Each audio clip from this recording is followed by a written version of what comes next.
जय सदाशिव। आज की कहानी हमें सच्ची ईश्वर भक्ति के बारे में बताती है। कहानी से दिल को एक शक्ति मिलेगी। इस शक्ति का उपयोग करके आप खुश होंगे कि मैंने आज ईश्वर की सच्ची भक्ति करी है। कहानी को पूरा सुनने की कोशिश करें और लाइक शेयर कर दें ताकि दूसरे लोग भी इसका लाभ उठा सकें। कहानी है एक यहूदी पुजारी की जो रोज मंदिर जाकर मंदिर के लोगों के साथ सामूहिक प्रार्थना करते थे। प्रार्थना के बाद लोगों को उपदेश दिया करते थे। लोग उनको धर्म पिता मानते थे और उनकी बड़ी ही मान्यता थी समाज में। उसी नगर में एक गाड़ीवान रहता था। सुबह से शाम तक गाड़ी चलाकर अपने परिवार का भरण पोषण करता था। गाड़ी वाला ये सोचकर बड़ा दुखी रहता था कि लोग मंदिर जाते हैं, प्रार्थना करते हैं, मैं अभागा दिन भर काम करता रहता हूँ, मुझे कभी मंदिर जाने का समय ही नहीं मिलता है। मेरे कर्म कितने खराब हैं। एक दिन उसका ये दुख बहुत ज़्यादा बढ़ गया। वो सोचने लगा कि मैं क्या करूं? मैं ये काम छोड़ दूं, मंदिर में जाकर प्रार्थना करूं ईश्वर की, या क्या करूं? ये सोचकर वो इतना अधिक सोचने लगा कि मरने के बाद मेरा क्या होगा, ईश्वर मुझे कौन सी सज़ा देंगे।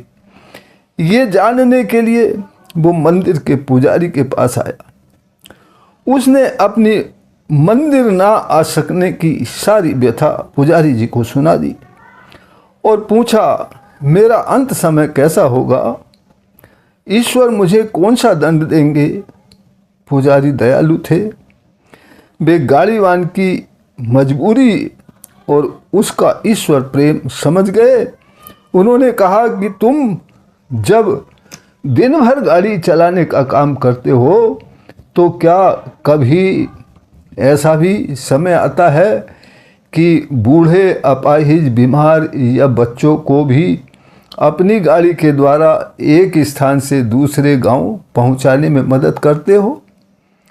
गाड़ीवान बोला, हाँ धर्म पिता, ये तो मैं करता हूँ।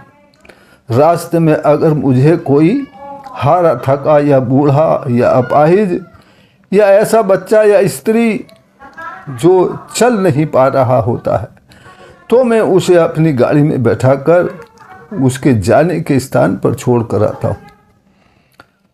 पुजारी गाड़ीवान की बात सुनकर बहुत खुश हुए और बोले, तुम अपना कार्य करते रहो, तुम्हें काम छोड़ने की आवश्यकता नहीं है। तुम थके हुए बूढ़े, अपाहिज, रोगियों और बच्चों को कष्ट से राहत देते हो और ये कष्ट से राहत देना ही ईश्वर की सच्ची प्रार्थना है।